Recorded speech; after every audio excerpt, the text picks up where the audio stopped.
It's week 9, and well, the Denver Broncos are on bye, so we were able to sneak Cecil Lammey out here onto the show. We stole him from the Audible for just a little bit. Let's jump right into this today, guys. We're going to look at our running back starts of the week, and these are not your more like obvious players. These are like what Sig would call your what the heck flexes, players that you're maybe kind of on the fence about. And Cecil, as our special guest of honor, we're going to start with you. Go ahead, give us your running back start of the week for week 9. Yeah, running back start of the week is Devin Singletary. You know it, and the key for Houston to turn things around, and that Panthers game last week is still kind of stuck in my head.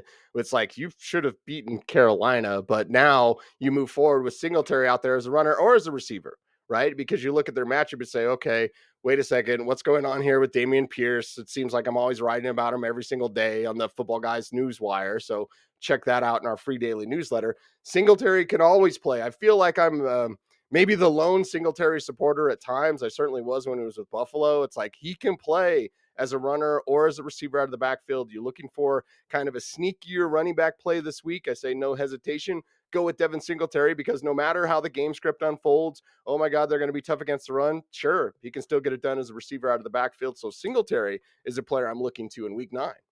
And Tampa Bay hasn't been the stone wall that they've been in years past either. I mean, still probably Right. an above average run defense, but we used to be terrified to start any running back against Tampa Bay. They're not quite as good on run defense as they were in years past. So I like that play a lot. I've been stashing Devin Singletary because Damian Pierce, I've said it twice now this week. We were really bright eyed and bushy tailed by the preseason usage, but it just has not translated into the regular season. And Singletary is just carving out that role bigger and bigger seemingly every week. So like that call a lot, Cecil. Mm. What a treat. What a treat that this is the third time this week that I've heard you say bright-eyed and bushy-tailed, It's Dave. the If only I way I know never how to hear it talk about again, Damian Pierce. if I never hear it again, it'll be too soon. All right, Dave, give us your running back start of the week. And it's another guy who's actually in kind of a little bit of a committee here, but still startable. Yeah, and I'm going with Zach Moss this week. And, again, we're talking about the deeper plays here. Jonathan Taylor is the obvious start. You're not even thinking about benching Jonathan Taylor against his Carolina run defense. But looking at Indianapolis's backfield, you might get a little scared off. It seems like it is trending more and more towards Jonathan Taylor every single week. Zach Moss has seen his snap share go down in 5 consecutive weeks. But even with that limited workload, Zach Moss has still been producing 66 yards and a touchdown last week against a pretty good Saints defense. He's had 10 targets over the last 3 weeks, so we like to see that passing game usage. But what really jumps out to me is that last week, Zach Moss out-touched Jonathan Taylor 4-1 in the red zone and got one of those rushing touchdowns as well. Now, this Carolina defense, that's what really just perks my ears up here. They're allowing 31 fantasy points per game to backfield, second behind only Denver. So, like I said, JT is the smash start this week. No questions asked there. But Zach Moss, when I started sitting down and doing my rankings for the week, he is inside my top 20, starting him ahead of James Cook, Aaron Jones, Rashad White, Chuba Hubbard, Ramondre Stevenson. I'm trying to get Zach Moss in my lineup wherever I can. Did I do it again, Every Alfredo? Did I talk every about one of week. your guys? Every week. And you act like you don't have a show sheet in front of you where you go and you're like, I'm starting this guy over the next player. And then I'm like, I'm starting that next player that Dave For hates. what it's worth, Thanks, I buddy. just looked at the show sheet. I have Chuba Hubbard one spot behind, so I like Chuba Hubbard a lot this week as well. All right. Well, we spoiled it a little Really bit. didn't bury Dave, the lead here whatsoever. no. Before we move on, though, Dave, on the Sleeper app, Sleeper has Sleeper picks where you're able to select over under certain stat lines and do various prop bets. And over on Sleeper, 95% of Sleeper users that are picking the Zach Moss anytime touchdown have selected the over. So, how do you feel about the anytime touchdown for Zach? Touchdowns are really fluky. They're tough, but do you agree with 95%? I do. Carolina Panthers, their defense is giving up 2 touchdowns per week on the ground on average. And like I said last week, Zach Moss out-touched Jonathan Taylor 4-1 in the red zone. This just seems like a prime opportunity for Zach Moss to find pay dirt again. Awesome. Well, if you are enjoying this talk about running backs and candy and Dave just hating every single one of my picks, please give this video a quick like, give it a thumbs up, drop any questions you have about week 9 in the comments down below. And of course, make sure you are subscribed to the Football Guys YouTube channel. We've got the Football Guys Fantasy Football Show, the Dynasty Show, the Audible with our special guests, Cecil Lammey and Sigmund Bloom. They've been doing it for years. It's an award-winning show. So much fun to listen to. It's a bit more of the outside of the box fantasy football stuff. It's not your usual numbers and starts and sits. It's some great conversation. So make sure you are subscribed to the Football Guys Fantasy Football Show. excuse me, the Football Guys YouTube channel. Look at that. What a professional. All right. I'm going to give you my start here for running back of the week. And, well, we kind of blew it, but Chuba Hubbard, he's my running back 19 going up against the Indianapolis Colts. It's been kind of a thing here where he's taking over from Miles Sanders. And Miles Sanders is sort of becoming this very highly paid backup for the Carolina Panthers. It's weird. I mean, I'm not certain that I'm ready to write him off just yet in terms of like long-term value, but for this week, I'm going to still keep riding the hot hand with Chuba Hubbard the same way that Frank Reich and the Carolina Panthers are doing. Hubbard's had 17 plus touches in each of the last 2 games. Hubbard's outtouched Miles Sanders last week, 17-2, getting 66% of the snaps. I mean, it's his backfield. And now he goes up against the Indianapolis Colts, who are 28th against fantasy running backs. They've allowed 6 running backs to score at least 15 PPR points in the last 5 games.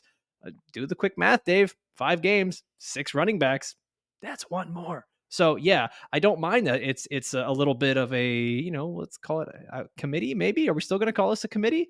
But I don't mind. I think Chuba Hubbard's still going to be pretty productive. I have him as a top 20 running back this week. And we've actually seen 7 running backs on the season surpass 45 rushing yards against the Colts. And, well, Chuba Hubbard's prop over on Sleeper is 45.5 rushing yards. So I like the over on that, especially if he continues with this volume that he's been getting. Now, let's move on to the next running back start for you. Cecil, you got another good one here. Yeah, Tyler Allgeier. And I am largest Bijan Robinson fan, maybe. I see LaDainian Thomas in this game, but I look at this and oftentimes I like the conversation that we have here because it's about who's the guy behind the guy, but also how's the other team going to react? I've got that in some of my other starts this week as well. And I look at Minnesota without Kirk Cousins. I'm like, man, Jaron Hall, who I was excited about before the Senior Bowl, and I only took about 10 minutes before I brought up a Senior Bowl reference on your show. So if you're doing the audible drinking game, well, take your drink because I just talked about the Senior Bowl. I think that's 3 times now, so 3 drinks. But either way, I remember being like super excited about Jaron Hall, and like he's got some Russell Wilson to his game, and let's see if there's some sort of mid-round sleeper. And as someone who's identified, I had first-round grade on Dak Prescott when I saw him at the Senior Bowl years ago. So you can see and get some clues. And I watched him in Mobile, and I was like, oh my God, he can't play like at all. Like, and so, and I'm always watching film study compared to on-field display. Right. And then the pre-draft process, it's one of the most important stops. Why am I talking about Jaron Hall so much? Because on the flip side, without Kirk Cousins, Minnesota there, and you're thinking picks for this young man, 2-3 interceptions for him. The ball's back to Atlanta. And there's Tyler Allgeier. You get a short field. Tyler Allgeier can do his work near pay dirt, as a power back there as well. A very talented running back himself. We saw it as a rookie last season. So to me, in finding some of these under the radar starters for a week 9 matchup, which isn't great, this week has a couple of good games, and that's about it. But I look at how Minnesota responds without Cousins, knowing Hall's game, it's going to be rough. Knowing the Falcons are going to get the ball, can close this thing out with Allgeier. I like putting him in as a starter this week. And I agree with your assessment there, Cecil. But if people don't, you can just go to Vegas. Vegas has them as 4.5-point favorites, which means that this is going to be more than a 1-score game, most likely, or close to a 1-score game. So I agree with you. Allgeier is a guy that I'm firing up in a few leagues, and it's been a rough ride so far this season. But I think this is a good opportunity for him. Yeah, and see, it's just a piggyback here. I mean, Allgeier's been a guy that the Falcons are not afraid to use in the red zone and near the goal line. And with Taylor Heineke under center, I do think we're going to see this Falcons offense moving a little bit more and getting into position to score. So I really like that one, especially if you're sitting there on the fence. 3 running backs, a flex, whatever it is. That's a good one. Dave, give us your second running back start of the week here. I mean, copy and paste everything that Cecil just said about Tyler Allgeier. I'm going to say about Jerome Ford. I want to start the guy who is that between the tackles hammer, the guy that gets a lot of the carries against a 5th-round rookie, and that's what Arizona is starting, Clayton Tune. So this is just a pure bet on talent. I think that Jerome Ford is the most talented running back in this backfield. Kareem Hunt, he surprised me this year. I think he's got a little bit more juice left in the tank than I think we realized. I've talked about Pierre Strong. I'm a fan of him, but I think Jerome Ford is the guy. And we've seen him in a weird role now in 2 games, last week and then a couple of weeks ago against the 49ers, where he doesn't get a lot of run until late in the game. Like, they're almost rolling him out like Mariano Rivera here. He's just like the closer to come in late and finish it off. But now he's 2 full weeks removed from the ankle injury. I think we see him near 100% health and going up against an Arizona defense that is allowing the third most points per game to opposing running backs behind who I just talked about, the Panthers and the Broncos. So 50% or lower snap share in 3 straight weeks, but even on that limited role, he's still averaging 15 opportunities per game. So hoping we can see the role grow a little bit in this good matchup where the game script should favor Jerome Ford.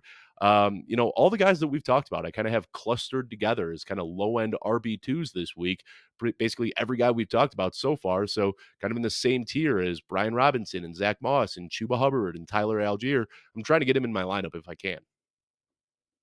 I think today's show is showing a theme here, and it's really strongly advocating for all those people that have been banging the table for zero RB, because we're talking about so many guys that were not drafted early, that were not the starters of their team. And it just kind of shows you, like, when you're making trades out there and looking at what players you can get, it kind of looks like running back becomes one of those very easily replaceable positions here in fantasy football. By the way, Dave, want to let you know, I made a trade earlier today with our guy, Joey Wright. I traded Brian Robinson, and I'm finally sipping the Kool-Aid on Adam Thielen. So Brian Robinson for Adam Thielen. I think that was a solid one. But yeah, I mean, it is kind of funny that at this point in the season, you'd think that we'd be still holding the flag for Aaron Jones and Ramondre Stevenson and Dameon Pierce and a lot of these guys. And we have just fully pivoted to, let's start the backups. Let's start those guys that you picked up off of waivers, because a lot of these guys have just been, that we put second, third, fourth round draft picks into this offseason, just haven't really panned out. Well, I'll jump in here and say it's about windows. It's something that I talk about on the Audible regularly, like fantasy football in love. Okay. It's not forever, baby. Can I get a window with you? What's your window? Is it 4 weeks? Is it 2 weeks? It might be one game. You might have missed your window. You got him on the waiver wire. It was only good for 1 week. And to Alfredo's point, with running backs, they're banged up, right? So the players with the shortest window in fantasy football is the running back position. And to me, it's always about, can you play? Yes, matchups. Yes, what's the other team doing? That's all very important. But is the backup a talented player? And, like, we can look around and say, Allgeier, for my guys, like, yeah, it's a 1,000-yard back. Obviously, he's a talented player. It doesn't matter where he's at on the depth chart. So the players that may win your fantasy league are guys that you're on your waiver wire right now. And so look for those windows, look for those running backs, and then strike when the iron is hot. I think that's a perfect segue to Alfredo's guy, who of all the people we've talked about so far, I have him ranked higher than everybody this week because that window is wide open for a good start this week. Yeah, I'm talking about Darrell, Henderson, running back for the Rams, going up against the Packers this week. I've got him ranked as my running back 21. And so the reason I haven't moved him higher is because I'm waiting for us to hear a bit more about Matt Stafford and hearing like where he's going to be, with that. There's all the rumors now that we might see Brett Rippon starting at quarterback, and that's not necessarily a death sentence for the running back position there in Los Angeles. We've seen it, and Cecil, you've seen it when Brett Rippon started for the Broncos. He's not afraid to target the running backs, and he's not afraid to rip it for pardon the pun, a certain amount of times as needed, and especially if there's an offense where I think a backup can come in and at least put up some decent numbers, move the ball around a little bit, and make some players fantasy relevant, Sean McVay and the Rams is probably one of those offenses where it can happen. Darrell Henderson, so far, he's been a top 20 running back in both of his starts this year. And Green Bay, they're 26th against fantasy running backs. It's not been good. They've given up a combined 137 rushing yards to the Broncos running backs in week 7. And we're talking about that was a big breakout game for Javonte, looking like his old self. And, six rushing touchdowns on the season right now given up by the Green Bay Packers to running backs in just 7 weeks. So not great. Not great for them. 5 running backs have scored at least 12.5 PPR points against the Packers. So we are seeing that they are beatable on the ground. Darrell Henderson with Brett Rippon or Matt Stafford still going to get that involvement through the air. Over on Sleeper, 80% of users making their Sleeper picks believe that Darrell Henderson will get an anytime rushing touchdown. So I don't know that I'm going to be that high on the rushing touchdown, but I think there'll be enough involvement, especially in that receiving game for Darrell Henderson. Now, before we move on here to the wide receivers, I want to remind you guys, please head on over to the podcast, the audio version of this show, and leave a review. when you leave a review. We've got all kinds of new stuff coming through the end of the season here where we're going to be hitting new things, talking about the playoffs and different moves you can make, stuff like that. If you have an idea for a show, something that you really want to hear, you're like, man, you know what? Nobody in the fantasy world does this. Go ahead and drop that in a podcast review for us. And you can rate us whatever you want. Maybe you just hate my face and you love Dave's voice. So that's 4 stars. Sure, not a problem. Go for it. Leave us that review. Give us your best ideas. And the very best one will be selected to be in the Football Guys Fantasy Football League next year. You get an automatic bid. Let's move on here to the wide receiver starts of the week. Cecil, drop your first wide receiver start of the week here for us. I love Jahan Dotson. Now, what's dangerous about the things that I hear is I talk to every team in the league, and I've got some Rams stuff for you guys. I might have to save that for off the air. But anyway, so every team except New England. New England guys don't talk. What's funny is like you get cool by association at times. For example, with the Commanders, like I've known Eric Bieniemy for years and years, probably 15, 20 years. And I'm cool because I'm cool with Alfred Williams. I'm cool with the guys he won a national championship with here in Colorado at the University of Colorado. And I'm not saying this came from EB, but in just talking to enough people around the building in Washington before the start of the season, and this is one of those fantasy calls where I got egg on my face. And it's what we do in this. I always tell people, like, I'm going to work harder than anyone else. I'm going to be at all the bowl games. I'm going to be wherever these players are before the draft to know as much as possible about these players. I'm going to talk to every team, and then I'm going to tell you the information. Sometimes that information is not going to hit. And when it doesn't, I'll fully, admit to it. I'm not going to shy away from my Jahan Dotson call, because before the start of the season, I had people around the building telling me that if EB had a Tyreek Hill to this offense, it would be Jahan Dotson. Obviously got very excited about it. Obviously talked about it on the Audible. Obviously Jahan Dotson hadn't done much of anything except over the last couple of weeks. And we see it click. Sam Howell, Joe always says things change pretty quickly around here. Well, Sam Howell was on the verge of perhaps getting benched. And then last week happened. And what happened last week? More Jahan Dotson. And I think more Jahan Dotson going forward is the answer for this team. Looking for that speed asset, watching the injury status of Curtis Samuel, who always seemingly is banged up no matter where he's at.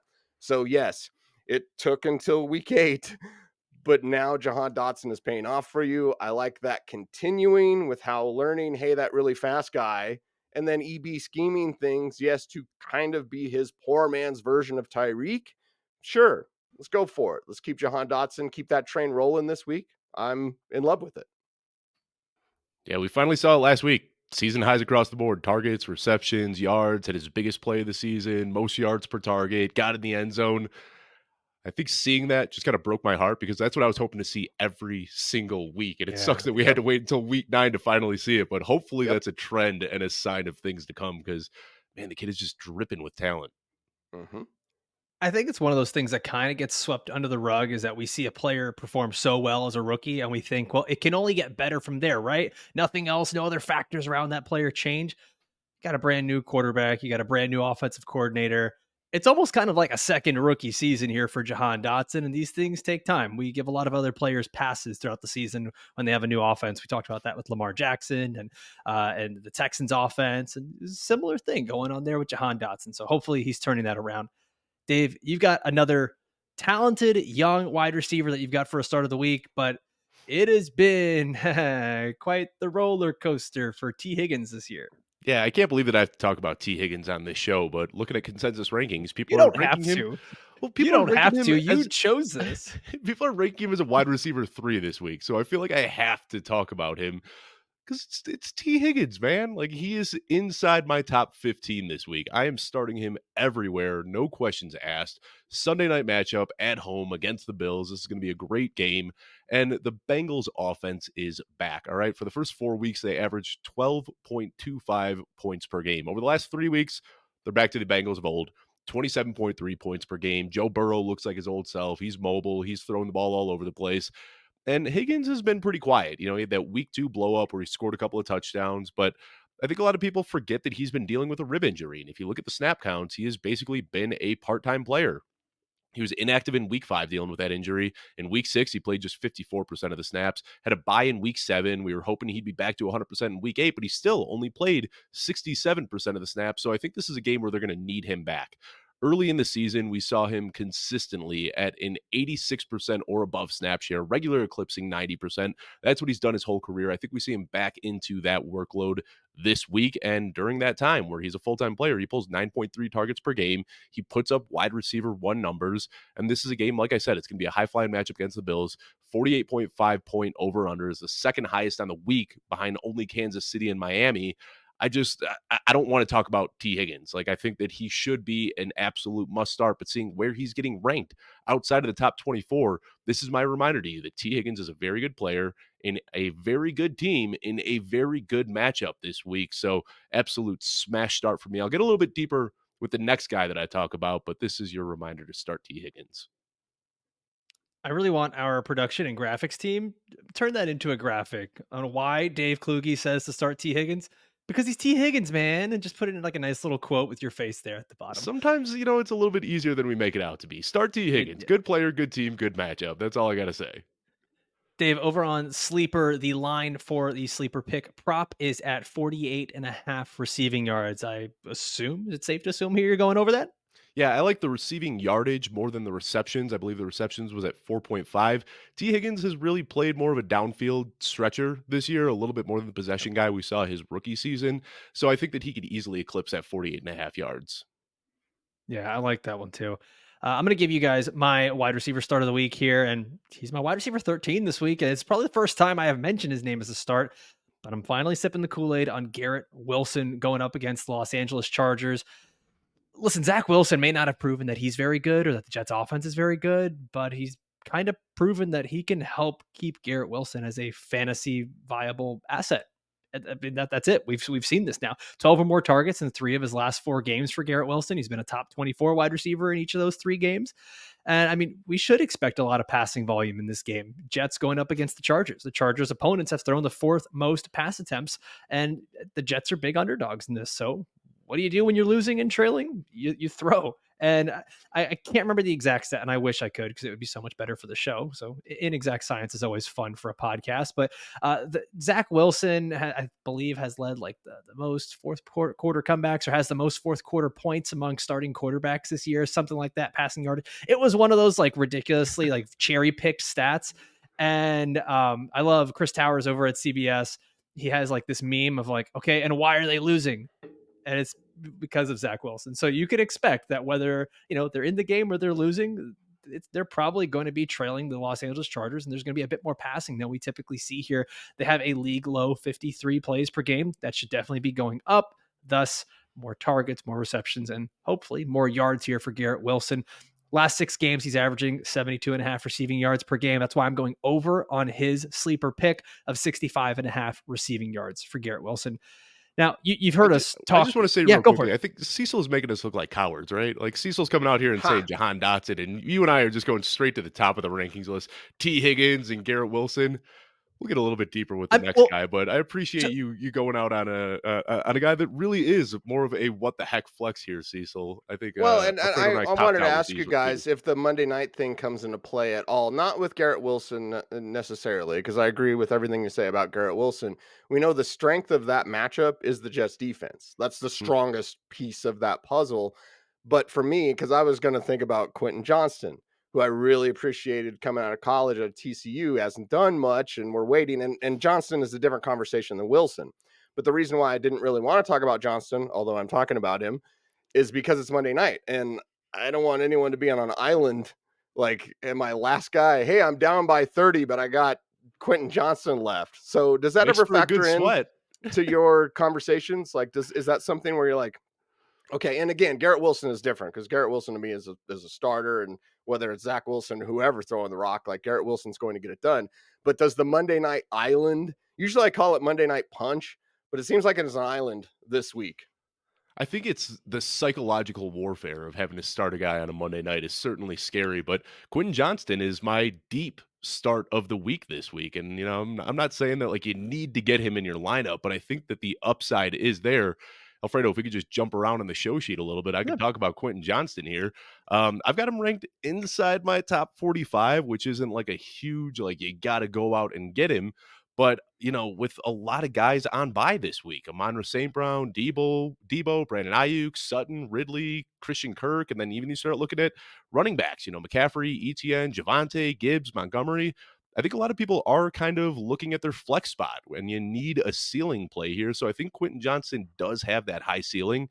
Last week we saw, targets, receptions, yards, snap share across the board. He set season highs. And what really kind of excited me is through the first 8 weeks, we saw them using Quentin Johnston in a field stretching role. And I get it. That's like what the Kellen Moore offense does. It wants to get its receivers deep downfield. But that's not what Quentin Johnston does. Like, if you go back and watch what he did at TCU, they were hitting him on slants and screens and letting him do things after the catch. And then last week against Chicago, we finally saw them do that, where they tried to manufacture these touches for him, and he did. He set a season high in yards after the catch. So my bet on Quentin Johnston this week is kind of hoping that they're going to use him in this new role that's better suited for his skill set. As for being on a Monday night, yeah, it's scary, but I don't really weigh that into the equation too much. I think that, like I said, psychologically, it's tough when you have to think about starting a guy like Quentin Johnston, who has a really shaky floor. But I think that's just kind of the fun of fantasy football, is going into a Monday night matchup knowing that you need X amount of points from this guy to outscore this guy by X amount of points. But back to Quentin Johnston, I'm starting to have had some pretty big names this week. Brandon Cooks, Michael Gallup, Jaden Reed, DeMario Douglas, who everybody's fallen in love with this week, even Elijah Moore. I like the ceiling for Quentin Johnston, and I'll roll him out even in a Monday night matchup against a good defense.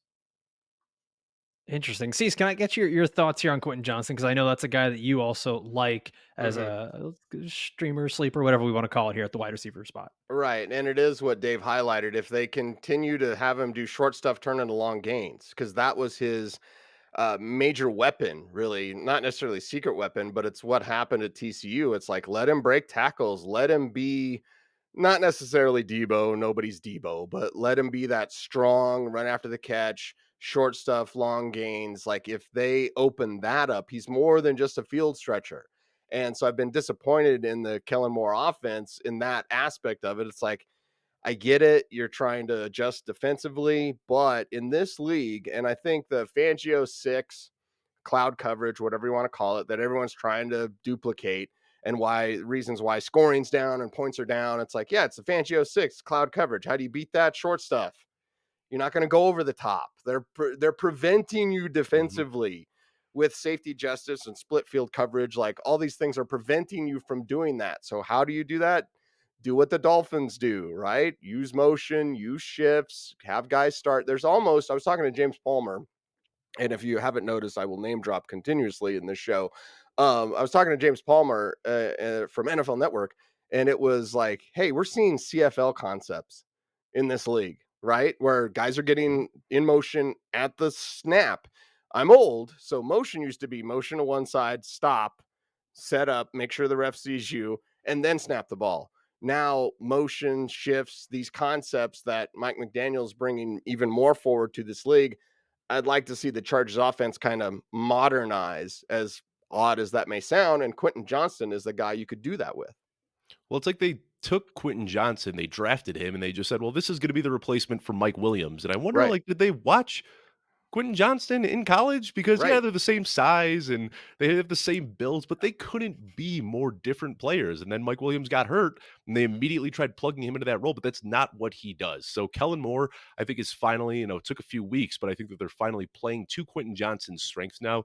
Again, I mean, his floor is literally 0 points. Like, you could put Quentin Johnston out there on Monday night and get nothing, but maybe we see the trend from last week continue into this week, and he could finally have that big breakout game that we've been waiting on. So as of right now, I'm taking a look at it. I don't see Joshua Palmer as questionable on the injury report. I know that things were not looking good last week in the middle of that game. So that'll be one to pay attention to. Also, Gerald Everett's still questionable. He might play as well. So I think that's the wrench that could be thrown in there. What you guys are saying is all right about Quentin Johnston. He's one of those guys that definitely, Dave, you said it, could have a 0-point floor, but we could start to see that role grow. And this could be one of those big breakout games there. So definitely monitor those injury reports as the week goes on. Now I'm going to jump in here with my wide receiver sleeper of the week. And you know, it's not even fair to call him a sleeper anymore. I think he's just a good starter at this point. It was cute when we were calling him a sleeper a couple weeks ago, but Josh Downs of the Indianapolis Colts going up against the Carolina Panthers. This is not a guy that you're pulling a fast one on anymore. It was weird, Dave. We kept talking about this every week in our waiver wire episode. Like, why is he still on waivers? Why are people not picking him up? And I think people just looked at, oh, it's the Colts offense with Gardner Minshew. It's probably not going to be very good. He's a rookie. He's small and this and that. And the dude has been really, really good. And on top of that, let me just start with the Colts here. The pace of play has really picked up under Gardner Minshew. And this Indy Carolina game is actually probably a sneaky one for like DFS and for fantasy and for fun props and stuff like that. They're both top 6 in plays per game. So we are probably going to see a little bit of a faster pace of play here. A lot of plays. Indy's top 5 in pass attempts per game since Gardner Minshew has taken over as the starting quarterback. And then Josh Downs has been such a big part of that. At least 13 PPR points and averaging nearly 6 receptions and 79 yards over his last 4 games. Like, this is a guy I labeled as sleeper. He's not a sleeper. He's a starter. Yep. Every single week. He needs to be your wide receiver 3 or your flex. If he is healthy and Gardner Minshew is still that quarterback, you are starting him. So that's why I'm very comfortable going with the over here on his sleeper pick of 50.5 receiving yards this week. Not a sleeper whatsoever. Top 30 fantasy wide receiver. Yeah. Top 30 fantasy wide receiver in his previous 4 games. Now, I know Cecil's got one more guy to talk about, and I'm excited about this guy because I was on Harris Football yesterday, and this was the guy that we had the biggest discrepancy in rankings on. I had him as my wide receiver 14.